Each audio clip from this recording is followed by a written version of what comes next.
focused on short-term rentals, where we interview leading investors, operators, companies that operate within the short-term rental space to help you better invest both your time and your money into becoming a better real estate investor. I'm really excited to have John on the show today. John and I met at a conference probably like a year, almost a year, less than a year ago. Um, Him and his colleague were like super funny. We're like hanging out at the booth, and he reached out, and I would love to hear what him and his team are doing on Top Key. So I hope you guys enjoyed this episode today. John, thank you for joining us today. Pumped to be here, man. Thank you so much for having me. Yeah, no, thanks for taking the time. You're busy, crushing at Top Key. Tell us about Top Key. Tell Yeah, us what you're so building. I appreciate the ability to come on and yeah, in a nutshell, I mean, TopKey is effectively a financial operating system for property managers. So we work with vacation rental companies, hotel groups, and long-term rental managers. And in a nutshell, we help basically streamline financial operations. So we help you close your books faster, and we help you capture more unreimbursable expenses. TopKey has a number of different products today across kind of a swath of financial tools. So um, initially, we started with what was basically expense management, so the ability to really quickly track every card purchase and then bill it back to a owner, sync to your accounting system, sync to your PMS. We've expanded a banking product, pay up to 3.5% APY. And then we have a full AP product that really serves to help managers basically streamline owner payouts, vendor payouts across like checks, wires, or John, ACH. Yeah, John, that sounds so boring, man. My God, Jesus. yeah, This is like the stuff that business owners have to do. That is like no one gets into short-term rental business and say, "Man, I gotta classify my expenses better." yeah. But It's it's so the important. it's the unsexy stuff that is that keeps you up at night, I think. And it's the stuff Yeah, that like people have to get right when you grow. We're 39 properties right now, and I've seen so many people along the way. Hey, how do you do your accounting? Like, oh, what do you mean? I just look at my Airbnb statement, look at my bank account, and like if there's more money than it was last month, then I'm doing okay. yeah, Not really the right way to do it. But look, I you know I say that as a joke that you know it's boring, but like there's a lot of stuff in business where like there's the sexy stuff that everyone talks about, but like it's the nuts and bolts of building your business, making sure that the revenue that comes in actually is cash in your bank account, and that you know exactly how much money is leaving your bank account, leave your company. Like that is like those are the bread and butter tools of a business that a lot of people don't get right. So I'm glad like you're here today and talk about that, because I think it's a problem that people don't really think about. But once you shed some light on it, you're like, oh crap, like I actually don't know how much. I don't know if I captured all my revenue. yeah. I don't know if like how much money I spent. I don't know how, like where the money goes. So I think it's a really good, and I'd love to kind of explore that topic with you. But maybe before that, like, how'd you get started with this? We're talking a little bit about your background. I'd love for you to share that and how you came up with the idea for Top Key. Yeah. So no, then a lot. Yeah, ton to unpack on what you're saying. So how I got started, just kind of high level. I used to do. I was in finance, kind of similar to yourself. I think we both share this. We were both in investment banking. I was Yep. on the industrials team at Wells Fargo Securities, based in Charlotte and then New York, and then I ended up joining Starwood Hotels after I left Wells after my kind of like analyst stint, 2 years as an analyst, and then joined their corporate development M&A team at Starwood Hotels up in Stanford. Did the reverse commute from Midtown to Stanford, um, Metro North Line. So I was there for a couple of years, worked in kind of the hotel space, and really like just loved the industry kind of from that experience. It was a really fun but also very interesting time to be there, because Starwood actually was going through a really deep analysis of whether to sell the company or actually merge with a peer. Ultimately, we got bought by Marriott, and so I was kind of there, had a kind of front row seat to that and worked on it. And we also worked really closely with our timeshare business to kind of do uh, effectively a spin out and ended up turning it into an acquisition where we sold the company to another player in the timeshare business. So I really spent a lot of time kind of learning that sector and just like getting a firsthand look at like a really crazy period in the hotel world where Starwood, it was, I think it's still one of the largest hotel acquisitions to date, Marriott acquiring Starwood. So long story long, I moved. Go ahead. Yeah. On the personal note there, that transaction really screwed me because my mom used to work at Starwood, and Oh, really? we really abused the employee benefit for like Oh my gosh, the decades. employee benefit was so good. Yeah. Decades. The Star Hot program. Yeah, the hot program. It was the best. Oh God, Yeah. it was like the best program ever. I would like stay at the peninsula in Tokyo for like $99. It was crazy. The Yeah, best yeah, thing yeah. ever. It was crazy. So when that Marriott merger went through, I think we had like a year grace period, and it went away. So that's very, not when you said that, I was like, oh yeah, I forgot. Like that's when we lost those benefits. Dude, I used that benefit so rarely. Like I moved to New York and I'd work you work so much in banking. I was in banking in Charlotte, like 100 hours a week. And I like legitimately that we were on a coverage, like a industry coverage team. And the industry coverage team just work all the time. And so when I got to New York, I was like so happy to be in New York. And I still worked a lot, but I didn't travel a lot. And then when we got, I think I probably used that 3 or 4 times. And I remember at the end of the day, like realizing how much the last time I used it, I was like, oh my God, I had no idea this was such a great like benefit. And I wish I traveled more during that period. But so I ended up going to California. I moved to San Francisco and I joined a company called Hotel Tonight, which was at the time kind of like a last minute booking platform. We were and had early partners with Starwood, which is how I found them. And then just had an amazing time there. I joined a partnerships team, so I kind of took a different role from finance. Anyway, worked there for a few years. We actually got bought by Airbnb, and then that kind of led me to Airbnb, and I was effectively a middle manager at Airbnb for year and a half, almost 2 years. And while there was just really like kind of got the startup itch. So I spent a lot of time thinking about what I wanted to do, and during COVID, just saw an opportunity to leave and start something. So actually went through what's called Y Combinator, which is like a startup accelerator out in San Francisco. And we were building something totally different to start. We were building a marketplace to connect property managers and owners. That was kind of our big idea. That's what we applied for when we went to Y Combinator.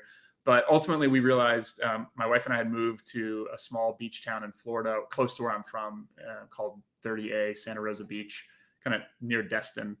And, I was just really spending a lot of time with property managers that I knew, but also people that I was kind of like friends with, people at my gym, people in the community that I got to know that were managing properties, tons of people and tons of companies there. And, just had spent a lot of time interviewing property managers about other pain points. And the pain point that just kept emerging was financial tooling. And I should say not financial tooling so much, but just the inability to have a good grasp of key metrics around like what you said. How much am I spending? How much am I billing back to owners? How much am I leaking? I have cards all over the place. I have people manually handwriting receipts and trying to track them. And, just kind of a really messy set of workflows that just really weren't optimized for what was clearly a big pain point. So that was really the impetus.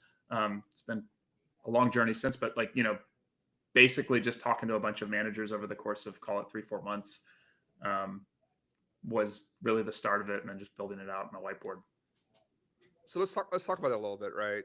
For folks that are listening that are trying to get into the short-term rental business or already in it, the problem, at least the way that I think about it with our business, is we have multiple teams, whether they're on the ground in Tennessee and Philadelphia, where we have most of our properties, or my customer service team that's located like overseas. Everyone has to.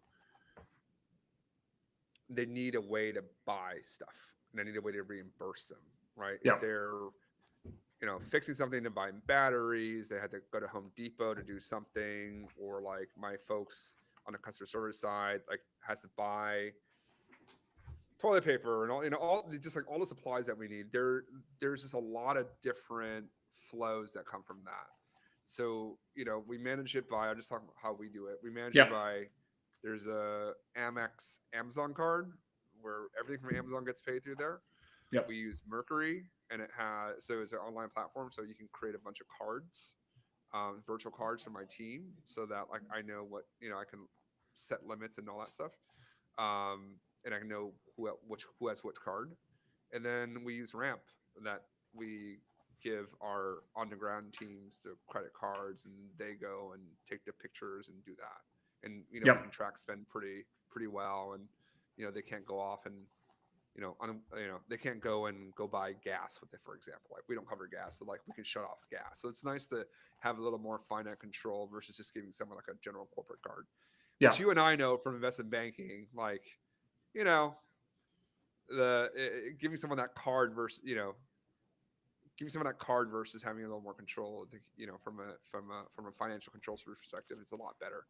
So that's our setup. Like, I'm just curious, like, and I feel like that's maybe not super common, but like everyone has that kind of similar setup. Like, what's the problem with that, and like how can better software solve that for me? Yeah. Well, let me ask What this. can I fix?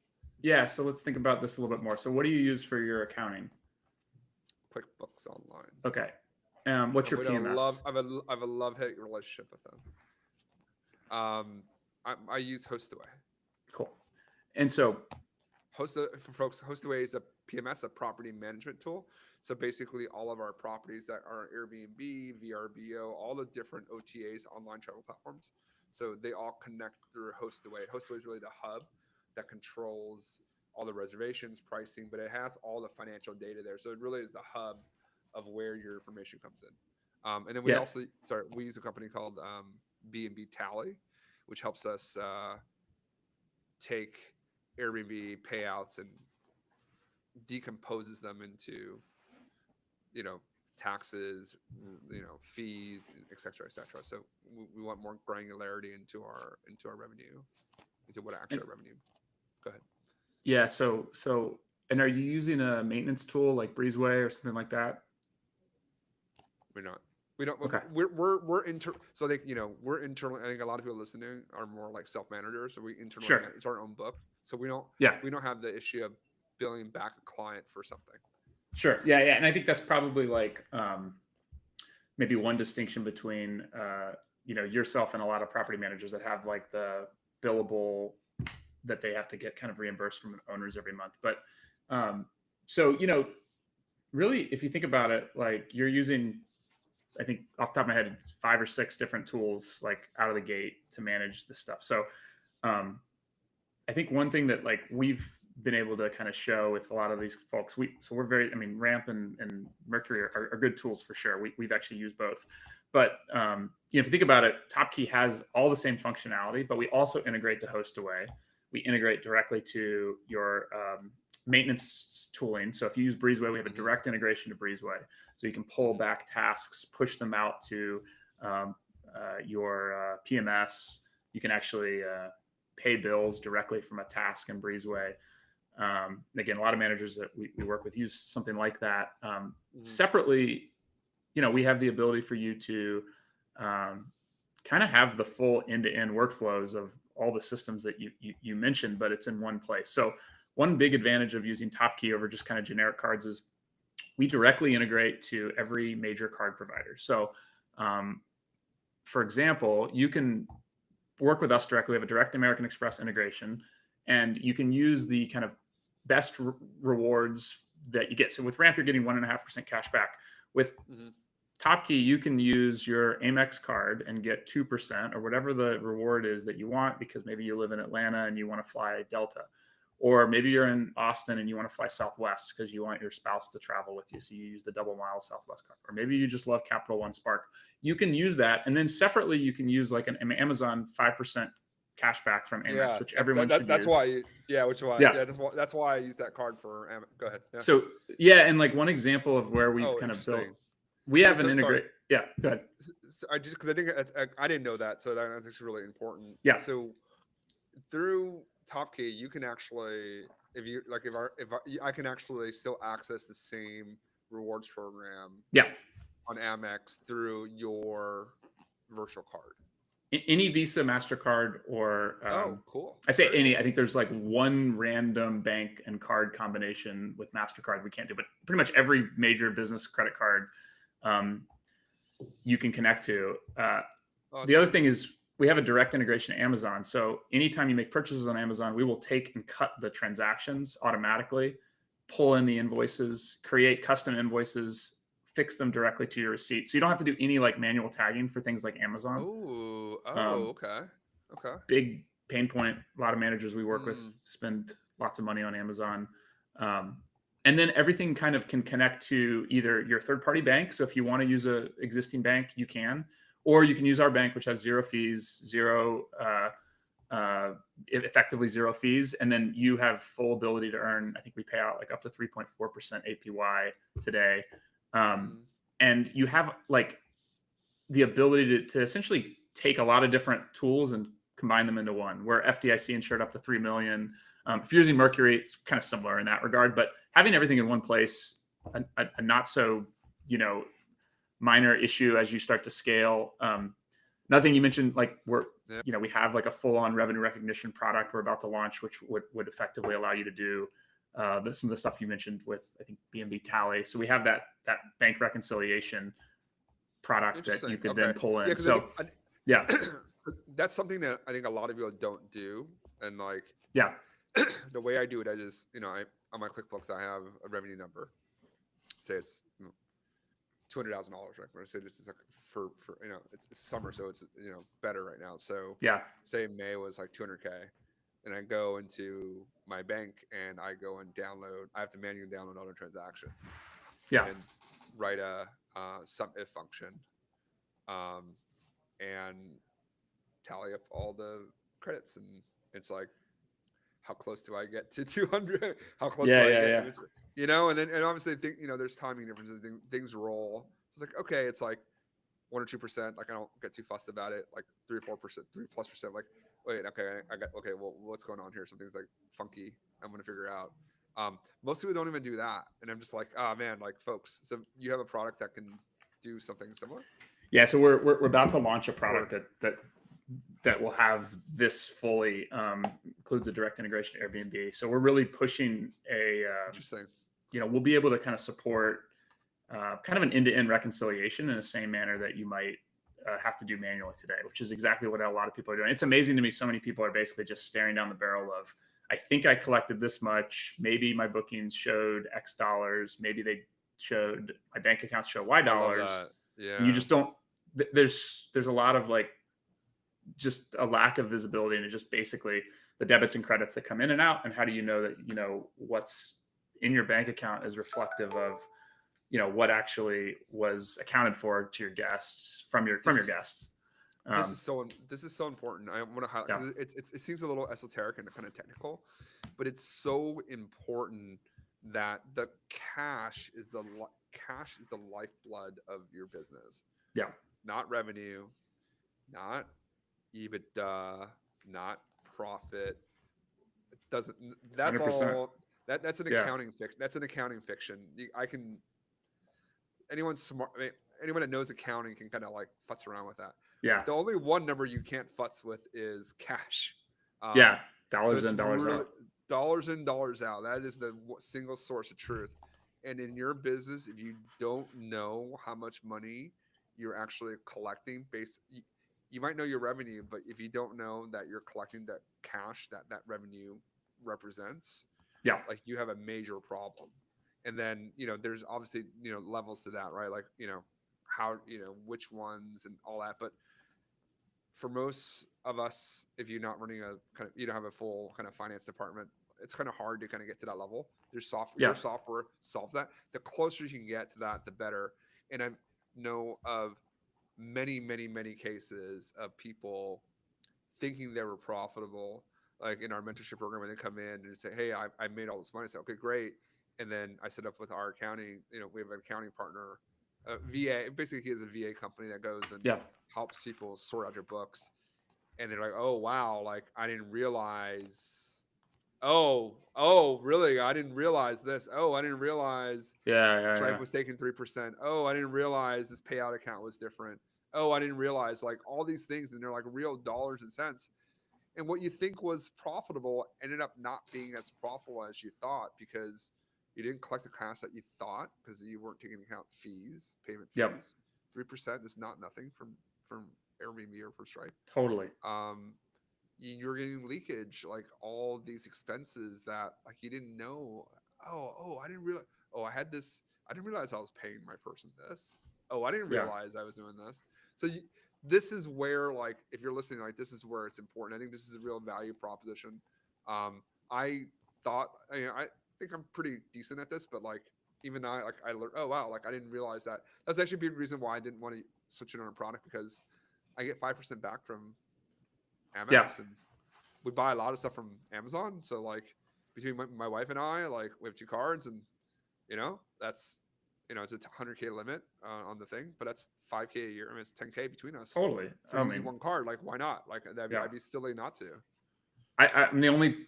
I mean, we're the only company that probably was like actively pushing against using a Top Key card, and I'm like, just use your Amazon 5%. I can't beat that. Like, I mean, it's like one of these things where even like systems like Ramp, it's like 1.5%. A lot of companies we work with, they're like, you know what? Like, I spend $200,000 a month. Like, I want those rewards to fly, and I, it's like at Top Key, we when we partnered with American Express maybe a year and a half ago, and man, we spend $50K a month or something like that on credit cards, and it's like it's nice to get like the rewards for that. And my wife's from Sweden, so we travel internationally a fair amount just to see her family and stuff. And like, yeah, it's nice to be able to fly. Like, but I think a lot of this stuff comes down to like, it is important to have controls on your business. And I think people don't realize to the extent to which it's kind of like, it's really easy to kind of track something up to a certain point. And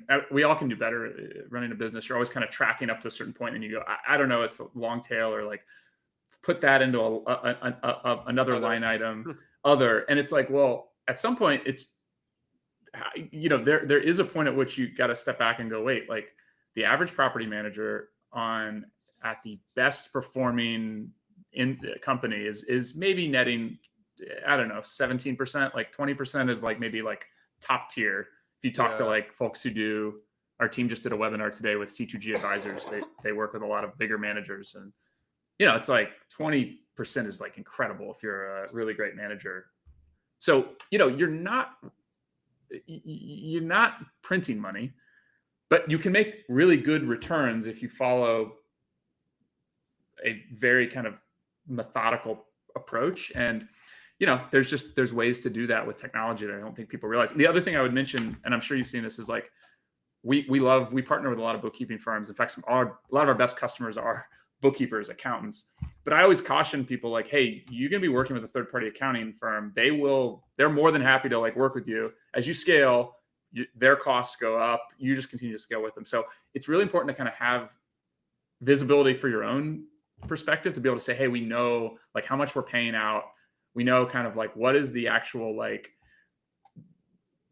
what's actually going on behind the scenes. So you have another perspective on it, because many times I've seen there are third-party accounting firms and whatnot, and then they just have like a VA who's doing the work, and you end up like paying for a VA, and it's like it's a little bit of a Russian tea kettle, it's like, what is that, like, and it's like, hey, like, you just need to be aware, because anytime you have third-party providers, like having good tools to kind of ensure you have visibility, not just like your accounting firm. It's very easy to offload everything, and on some level you should delegate, but like financial stuff you cannot delegate completely. Like, you just can't. And it's important that you have visibility. So good tools, Top Tier. Otherwise, like, that's kind of been our mission. It's like, how do we build better tools so people can get better visibility? And we're building this product for this industry. So it's not like the product's not done. We are constantly meeting. We meet with 40, 50 companies a week. That's kind of our standard week for our CS team, where we're just doing calls pretty much every day. And the goal is like, hey, what's working in the product? What can we make better? What new features do you want? That has really been our kind of like secret sauce to being able to grow like we have, and really grow without hardly any churn. Basically, the team is like right in the other room here, so they're right behind me, which is great because we're all working together. We're based here in person, so I don't know. We've been really blessed to find a niche and kind of carve it out and build, but I feel like there's a lot more to do. So yeah, no, it's great. Like it's I was talking about QuickBooks. I have a love-hate. I mean, I need it because we need visibility into revenue, expenses via classes, which for folks that if you have multiple properties, you definitely, don't cheap out and pay for classes so you can actually see how each property does individually, and don't try to do it things vertically. It's like eventually got horizontal. So can I share a little thing we can do? So if you use TopKey, you can just tag a transaction to a property, and then we can map every property to a class, because a lot of managers like yourself use the class functionality. Or you can also map to customers, or some managers use locations. You can have separate classes for each property, and then you can have, whenever you tag a transaction to a property, you can essentially, when you sync back to QuickBooks, it automatically syncs back. We actually also have AI now that runs through the product to basically tag to the correct GL category. We're at like 95% accuracy on that. And it'll just automatically say, this is this based on your previous transactions. So you can think about it like, this is what a lot of times you're paying a bookkeeper to do. You're going back into QuickBooks and you're going, this transaction goes to this class. It's like, you can just automate that. You can even set up cards for properties. There's a bunch of customizations you can do. Can I set up an individual card per property, like individual Amex, Amazon card per property? Yeah, I would say it's not needed because the product's built to kind of mitigate having to do that. A lot of people thought that was an approach, and I have had a few people that do it, but there's much better ways to do it. That's a lot of blow. There's a lot of blow out there. No, it's cool. Yeah. So how long? I'm asking for myself. So how much is it? Like, how do you onboard? Like, what's the what does that process look like? So like under folks, I didn't mean for this to be an infomercial for because I like my bookkeeper actually listens to this. So Donna, I love you. And like let's just all better tooling makes us all better. But we spend a lot of time and resources on accounting because I actually really want we probably overspend on accounting software and time because I really, the investment banking side, like if I don't know the numbers, like it would just drive me crazy. And now I'm more like, this is kind of a blind spot because we have stuff that works, but I think kind of like pre-AI, kind of like 2020, my accounting stack is definitely like 2020. And like things have like moved like a fair amount since then. So, if you're kind of 40 properties like me, right? If you're like my situation, like what's the best course of action for me? Yeah, I mean, in terms of like kind of what I'd recommend, and we see this, I haven't seen a ton of companies in our industry using like your stack in particular, but like we've seen people who have been on that specific stack come over and like just not miss a beat, like being able to integrate to your PMS automatically, push things back to QuickBooks. TopKey's very, very it's priced to make it very easy for folks to be able to use it. I mean, I'll put it this way. If you're using our bank accounts, it's essentially free typically for folks. Maybe there's a small fee, software fee on top of what the yield is. But under, 50 units, it's very, very reasonable, a couple $100, a little bit more than that when you get past a certain number. So it's very doable. We do have some like, the pricing varies by, what specific integrations and things you're using. But, by and large, it is like 1 30-minute call to get set up and you're basically rocking and rolling. Very easy to go live. Takes 10 minutes up front to kind of get set up with an account. It's really straightforward. And, what we typically do is we commit to setting up kind of recurring calls with yourself or your bookkeeper. So for the first like 6 weeks, basically every other week you have a call with our team, and then we transition that to monthly. Really the purpose is just make sure there's like nothing left no question left unanswered. And people tend to love that because what I found is bookkeeping firms and financial people really want to know that like whatever system they're implementing, it's not like taking them a step back from what they previously had. Like finance folks tend to be, I don't want to say less like tech forward, but like they don't want to diff it from what works, right? There's a reason people Yeah. still use Excel in finance. It's just like this is what works. And a lot of times, I mean, back when I was in banking, it was like we still used it was like 2003 Excel. Yeah. You know, Yeah. they didn't want to Because upgrade to the. it could have worked because It's it like worked with I all have the knowledge. Yeah. macros, it all works. Yeah. Like I'm not going to It change. all So works. there's a little bit of a funny like dichotomy there where you like it almost can be a negative to like upgrade, if you will. So we've spent a lot of time to make sure, hey, you know, this will work for you. Here's the stack. Make sure you're not missing something. And in the event there's something that's missing, we definitely have built plenty of those things one off. Like, all right, we need to launch that piece of It makes it more functionality. comfortable. I mean, you know, we're cut from the same cloth in the investment banking side. You know, I stayed longer than you, probably too long. I probably should have, you know, I came in an associate, so I think like You got to make the big bucks though, right? oh yeah, crushed it. Um, no, it was good. It was. I mean, the associate years were like. I mean, you know, you move up and it gets better. But Yeah. yeah. Like I think I was there for like 10. I think like 4 would have been. What did you focus? What was your I was so M&A in New York actually, and then a lot of like healthcare services. I was a generalist and I ended up doing a lot of healthcare services, and I, you know, my clients I worked with, all very, very smart people, very, very smart companies. sure. But I was just like, there's got to be more. Like, Yeah. I think I can do more in life. I don't know You were what it rolling is. up like dental agencies for private equity firms, right? So like Oh, dude, I was doing like renal care, like oh wow. Yeah. end stage renal disease and like Huh. hospice. Yeah. Yeah. It's a different business Sobering. model. Yeah. Yeah, very, very much so. A different business model, and I just was just like, I need, you know, I want to do something different. I didn't have the tech skills that you have. Yeah. So we need to figure out something where I can apply the financial engineering knowledge Yeah. to something, and you know, arbitrage worked out because there's a pretty big spread in the beginning, and then we're able to, you know, continue just, you know, take that learning and grow other businesses above that. But Were you buying properties and like doing that while you were a banker, or did you kind of like get into it after you decided to take the leap, or was it a little bit of John, there's outside business activities, which is, you know, I took very, very seriously. oh So, you yeah, know, sorry. yeah, no, we definitely, you know, Disclaimer. everything that we did was wanted to be Sure. passive. You know, everything we did was you know, was kind of passive real estate activities. But you know, my wife really kind of focused on, and all joking aside, you know, we kind of figured it out in 2016, like this is actually pretty viable, and then we leaned into it. I helped out, of course, but my wife really took the lead. My wife, I was saying, I love business. I don't necessarily love real estate for like what real estate is. I love it as because it's a great business.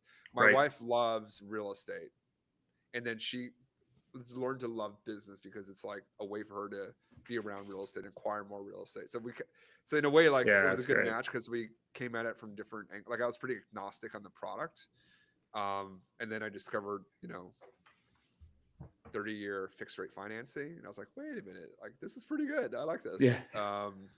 And then she was like, oh, 30% cash margins and low payback and low cost financing. It's like, oh, like, oh yeah, but it's actually this works this way.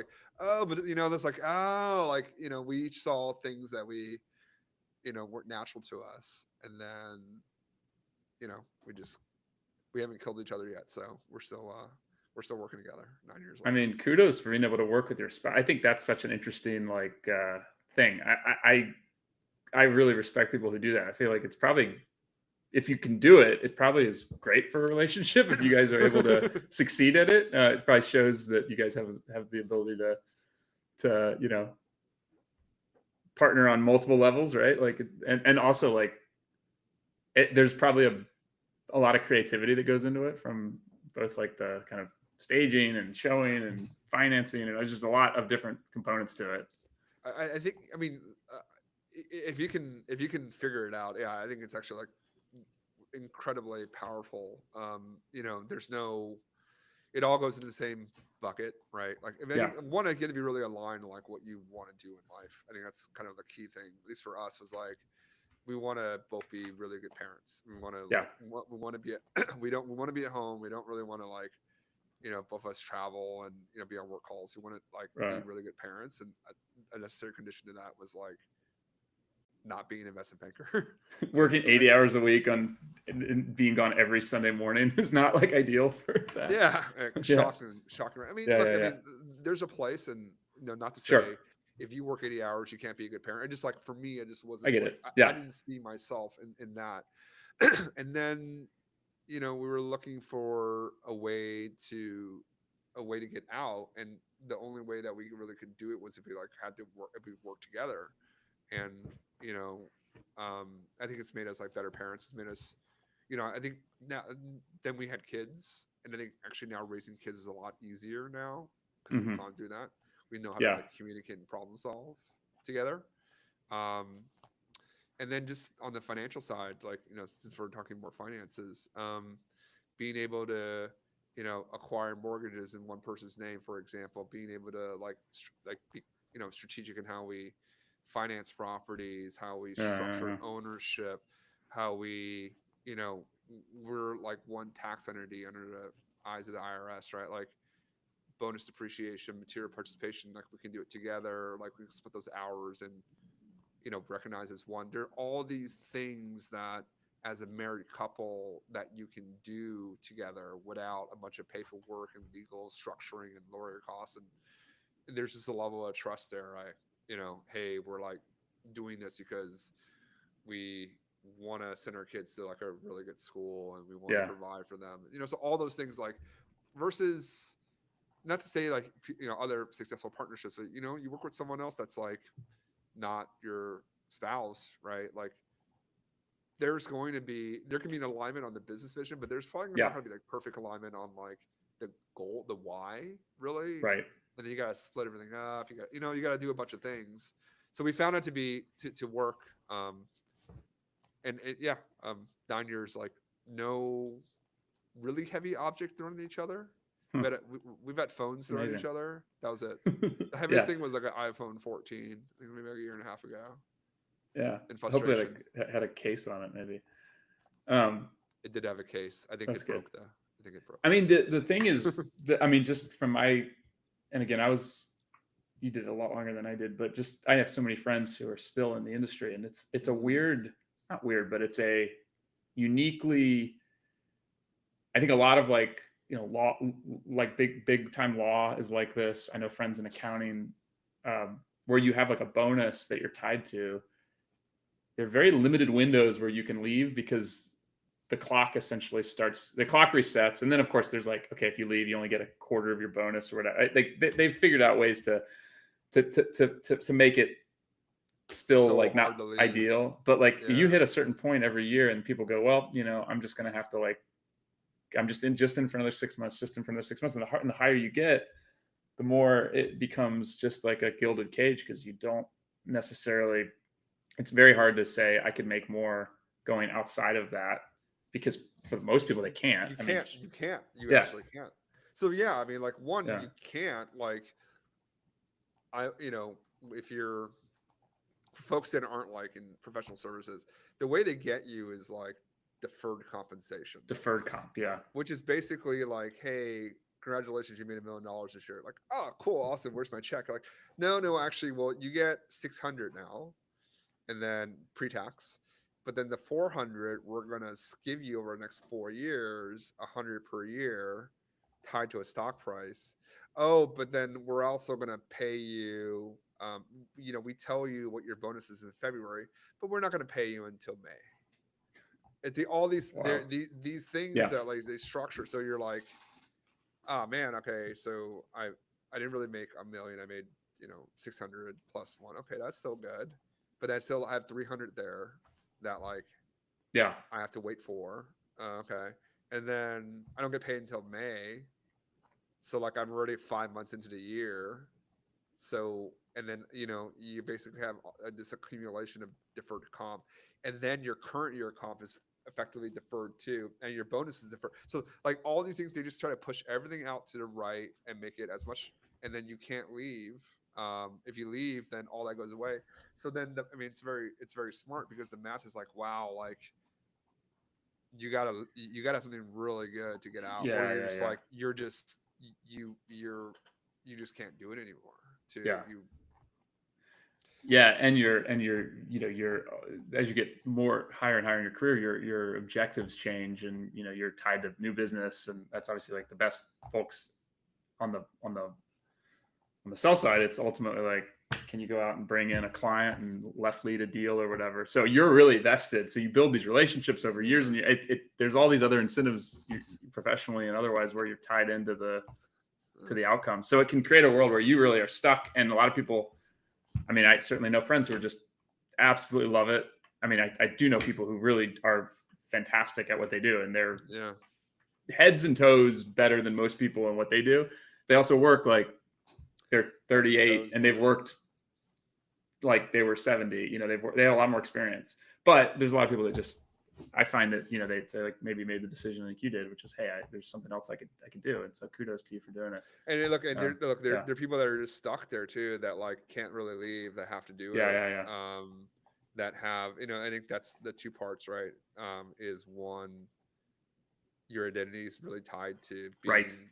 the lawyer, the banker, the Yeah. consultant, whatever point in life you are. Your friends, your neighbors, your kids at your parents at your kids' school, they all think of you like, oh, John's the banker, John's the industrial banker, oh, Yeah. Mike's the M&A banker. And then coming down that mountain is actually really hard. Where you work so hard to climb up this mountain, and you're like, oh wait, I made it, and you're like, oh crap, like this is what I thought. Yeah. And Yeah, how do yeah. you come down? Like that's something my daughter, whenever she climbs up, I actually really try not to help her down. I'm like, if you can come up, you got to be able to come down, and that's really hard to actually come down. Going up is actually a lot easier. You can see. Coming Yeah. back down, you have to look behind you. It's like really just awkward kind of feeling, and I want her to like understand that. One, so like she doesn't go as high, and but two, Right. just like, hey, you gotta learn to come down. But like coming down the mountain is like a really difficult thing for a lot of Yeah. people to do, because you have to come all the way back down or part of the way, and then all your identity and all that stuff's tied to that. And a lot of people are unhappy, like they can't do it, and they're unhappy. And I was just Yeah. like, man, like, Yeah. that's yeah. Life is So short, that man. But now now people, when you walk into room, people are like whispering like, oh, that's the STR, like the best guy. So, they it all sounds, I was just on a call before this, it all sounds like a great plan, and all just like worked yeah. out and everything, and we're still like we haven't made it, we're still, I mean, not that we haven't, we're still working hard on what things that Totally. we want to accomplish. But I would just say, like, if that's something you're thinking about, or anyone listening thinking about, I know we're talking about software and Yeah. but why do I want to use Topkey, right? Yeah, like I want to save some time. I want to know better. I don't want to not waste. I want to capture waste, fraud, and abuse. There's none of that, but I want to catch that. I want to know where my numbers are. But fundamentally, what am I really trying to accomplish? Like, I'm trying to build a business that can sustain my lifestyle and help me raise my kids. Like, that's what I want to accumulate Yeah. wealth so I can pass to them. Like, that's really the point of this. Like, I'm not trying to, like, I don't want to use software. Like, there's no like intellectual pleasure. Or actually, Right. there is, actually, for me, there is. But like the goal of But it is yeah, like, yeah, I want to build a good business so that I can raise my kids. I can take them on vacation. I can send them to the right schools, and I can like pass on something to them, and my wife and I can enjoy our lives. Like, that's why I want to find a better Yeah. tool. No, 100%. And that's like such a huge piece of it. And I think it's a great question for anyone building a company. It's like, why is your customer trying to, like, what are they trying to do? What's the job to be done? That I love that whole framework. Have you ever read those? Like, it's great if you're brainstorming like ideas. It's like, the job to be done is, close the books. It's like, well, not really. Like, that's a part of it. But like, why do you want to close the book? Well, I want to close the books on time because our owners need to get paid. Well, why do you get it? Because if the owners don't get paid, then they're going to get mad. Well, if they don't get paid, we can't keep our margin, because then they're going to churn. Like, you start going down the road of asking all these questions, and you start to understand, like, well, there's a lot more to the problem than just like, there's some sort of thing that they need to do. It's like your goal is to have a good life and be able to have some peace of mind, and also figure out how to optimize the financial position that you've built for yourself, and not like lose it. It's like, all right, that's a much more clear objective than not lose 3% or 5% of your spend on unreimbursables because you forgot to bill it back to a category or something. or No, and it's a great, I think it's great framing. It's a great way to wrap up the conversation. And we we definitely went on a tangent on what to talk about, but I think the why why we're doing this is actually just as important as the what, right? Like, whether it's short-term rentals or building a software company, whatever you're doing is like important, but it's like understanding the why. And then I think also just identifying with the people that are building the product that you like if they have the similar values as you, like, hey, like, Totally. oh, okay. That's people I want to do business with. I definitely want to explore. I know you and I talked a little, we talked back in January, I think, when we went in Miami. I was intrigued by the product. And now that, there were certain things that I didn't understand as well. I'm like, oh, okay, this is actually kind of cool. I would love to look into it. And, for folks here, if you have a short-term rental business, you're managing properties for co-hosting, take it out, take a look at TopKey. Like, I feel like I'm pretty good at this, but now there's definitely just newer technology that would be much more fun to use. But John, thanks for enlightening me personally on this. What's the best way for folks to check out the product, reach out to you? Yeah, I mean, our website is, feel free to book a demo on our website, hit me on LinkedIn, or anyone on our team on LinkedIn. We're really active there, and we'll walk you through the product, and would love to have you check it out. All right, we'll link TopKey's website to the show notes, and John, should we link your LinkedIn profile on there too? Sure. Yeah, I can send that. Awesome. Perfect. And then before I'll ask my kind of traditional closing question. Business is definitely a team sport. Not a straight line to the right all the time. What's one of the kindest things that someone has done for you, whether at banking or building TopKey, Starwood, Airbnb? Or what was one of the kindest things that someone's done for you that helped you get to where you are today? Yeah, it's tough. Shoot, I wish I would have thought about this a little bit before. I would say, I think I would probably call out. There was a guy that his name was Tim, and he was an investment banker before, and I went to Florida State for undergrad and then Duke for grad school. But I was at Florida State and I was exploring investment banking, and I just reached out to a bunch of people, and he had no business talking to me. But we did like a call, and then he like reached back out and connected me to like 5 different people. And I was just like, hey, I'm looking to try to get into this industry, and I didn't know anything about anything. And he just kept like following up and was very helpful in a way that like he didn't have to be. And I remember thinking at the time, like, it was really just not helpful is not the right word. It was incredibly helpful because it just gave me a whole host of other people to get to know. And then it kind of just helped me, like, it's just a way for me to start networking, which, in that world was like, is so important. And, I just remember thinking like, he didn't have to do that, and he didn't have to spend the time he did. There was I didn't make him rich. I didn't make him more successful.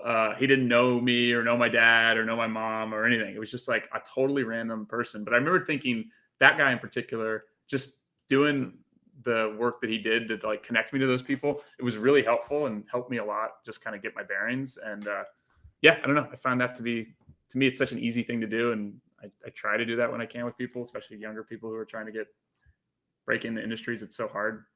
Go help someone who's networking. I don't know. That was that's Tim Smith. I think a lot of Houlihan Lokey. Yeah. All right, Tim at Houlihan, if you're listening to this, shout out to you.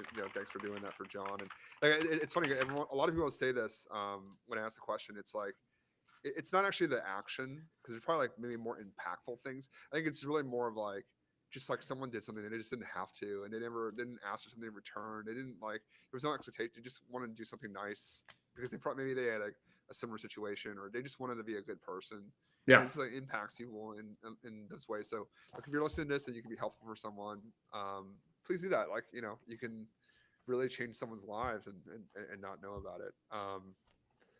John, thanks for taking the Yeah. time today. Really appreciate you Awesome, introducing man. the product, walking me through the product set, and look forward to staying in touch. And congratulations on what you built so far.